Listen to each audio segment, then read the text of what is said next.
வணக்கம். இந்த விளக்கத் தொகுப்பிற்கு உங்களை வரவேற்கிறேன். இன்னைக்கு நாம பார்க்க போறது வெறும் சாதாரண பழங்கதை கிடையாதுங்க. இது மாயாஜாலம், பிரபஞ்ச அளவிலான ஒரு மாபெரும் போர், அப்புறம் யாராலையும் தவிர்க்க முடியாத விதியோட திருவிளையாடல். இது எல்லாம் சேர்ந்த ஒரு காவிய புராண கதை. சரி, எந்த பீடிகையும் இல்லாம நேரடியா நாம கதைக்குள்ள போயிடலாம். ஒரு தூரிகையோட வீச்சு ஒரு மாபெரும் பிரபஞ்ச போரையே தூண்டிவிடுது. கேட்கவே ரொம்ப ஆச்சரியமா இருக்குல்ல. இந்த கதைக்குள்ள போறதுக்கு முன்னாடி கலையும் ஓவியமும் பிரபஞ்சத்தோட அத்தனை சக்திகளையும் தன்னுள் அடக்கி இருக்கிற ஒரு மாயாஜால உலகத்தை கொஞ்சம் கற்பனை செஞ்சு பாருங்க. ஒரு சின்னஞ்சிறு ஒளிரும் தூரிகையோட அசைவு ஒட்டுமொத்த விண்வெளியையே எப்படி தலைகீழா புரட்டி போடுதுங்கிறத தான் நாம இன்னைக்கு பார்க்க போறோம். இப்போ நாம ரொம்ப முக்கியமான 2 கதாபாத்திரங்களை பத்தி தெரிஞ்சுக்கணும். ஒரு காலத்துல பாணாசுரன்னு ஒரு மிகப்பெரிய அசுர அரசன் இருந்தான். சிவபெருமானோட தீவிர பக்தியால அளப்பரிய சக்திகளை பெற்றவன் அவன். அவனுடைய அரண்மனையில சித்ரலேகான்னு ஒரு இளவரசி வாழ்ந்து வந்தா. இவள் சாதாரண பெண் அல்ல. தன்னோட ஓவியத்தின் மூலமா யாரையும் எதையும் அப்படியே நிஜமா உருவாக்குற அதிசய சக்தி கொண்டவள். சித்ரலேகா ரொம்ப அழகும் புத்திசாலியும் மென்மையான மனம் கொண்டவளும் ஆவாள். அவள் தன் தோழி உஷாவோட அந்த அரண்மனையில வசிச்சு வந்தா.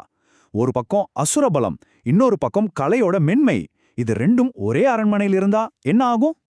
இந்த கதைக்களத்தோட திருப்புமுனை எங்க ஆரம்பிக்குது தெரியுமா? சித்ரலேகாவோட தோழியான அழகிய இளவரசி உஷா காணிக்கிற ஒரு நிலவொளி கனவுலிருந்து தான். அந்த மாய இரவுல உஷாவோட கனவுல ஒரு மர்மமான இளம் போர் வீரன் வந்து போறான். நேர்ல கூட பார்க்காத அந்த வீரன் மேல அவளுக்கு அப்படியே காதல் மலருது. அவளோட இதயம் அந்த தெய்வீக காட்சியால முழுமையா கொள்ளையடிக்கப்படுது.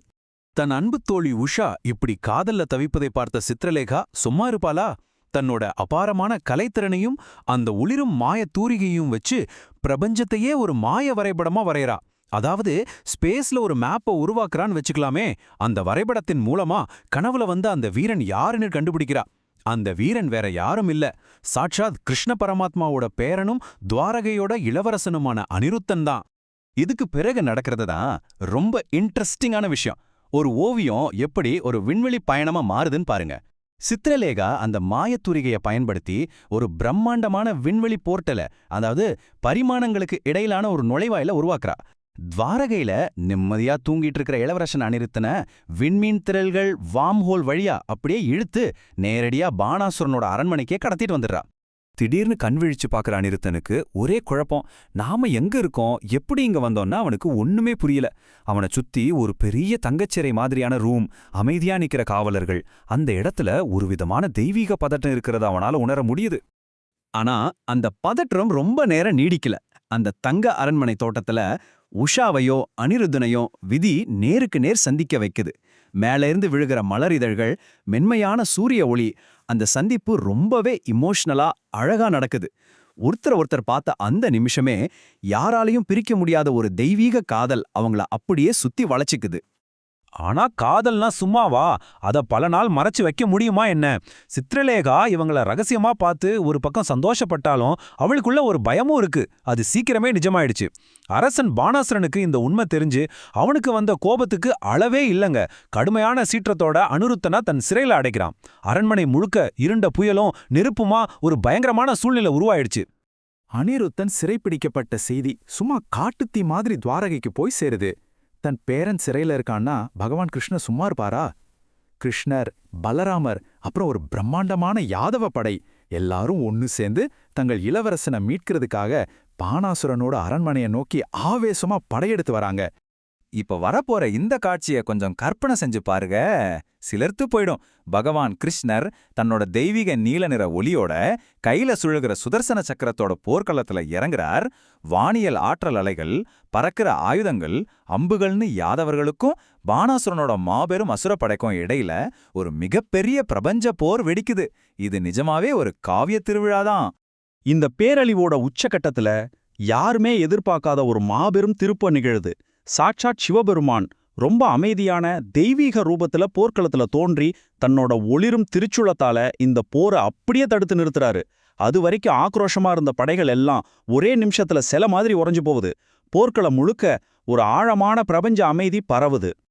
அப்போ சிவபெருமான் ஒரு மிகப்பெரிய உண்மையை உடைக்கிறாரு. அதாவது இதுவரைக்கும் நடந்த இந்த மோதல் வெறும் அதிகாரத்துக்கான போர் கிடையாது. அனிருத்தன், உஷாங்கிற 2 இளம் காதலர்களை ஒன்னு சேர்க்கறதுக்காக விதியால உருவாக்கப்பட்ட ஒரு மாபெரும் திருவிளையாடல் தான் இதுன்னு அவர் எல்லாருக்கும் புரிய வைக்கிறாரு.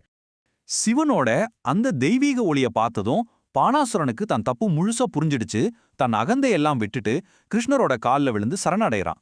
அவனோட இந்த மனமாற்றத்தை பார்த்த பகவான் கிருஷ்ணர் அவனை ரொம்ப உணர்ச்சிகரமா மன்னிச்சு ஆசீர்வதிக்கிறார். திரும்பவும் போர்க்களத்துல அமைதி திரும்புச்சு. கடைசியா ஒரு அழகான பொன்னான சூரிய அஸ்தமனத்துல இந்த கதை ஒரு நல்ல முடிவுக்கு வருது. சித்ரலேகாவோட மாயசக்தி, உஷாவோட ஆழமான காதல், அனிருத்தனோட தைரியம், இது எல்லாம் சேர்ந்து அவங்க காதலுக்கு ஒரு தெய்வீக அங்கீகாரத்தை பெற்று தந்திருக்கு. கிருஷ்ணரோட புன்னகை ஆசீர்வாதமா மாற அனிருத்தனும் உஷாவும் ஒரு தெய்வீக தேர்ல ஏறி தங்கள் தாயகமான துவாரகைக்கு பறந்து போறாங்க. நாம இந்த காவிய பயணத்தோட இறுதிக்கு வந்துட்டோம். விதி, கலை, தெய்வீக குறுக்கீடுன்னு எவ்வளவு அழகான ஒரு கதையை நாம இப்ப பார்த்தோம். இதை முடிக்கும்போது நான் உங்ககிட்ட ஒரு கேள்வியை விட்டுட்டு போறேன். விதிதான் நம்ம வாழ்க்கையோட கேன்வாஸை வரையறதுன்னா, நாம அந்த வாழ்க்கையை செதுக்கிற கலைஞர்களா இல்ல விதியால வரையப்படுற வெறும் ஓவியங்களா? கொஞ்சம் யோசிச்சு பாருங்க. இந்த அற்புதமான தொகுப்புல என்னோட சேர்ந்திருந்ததுக்கு ரொம்ப நன்றி. சீக்கிரமே இன்னொரு சுவாரஸ்யமான கதையோட உங்களை சந்திக்கிறேன்.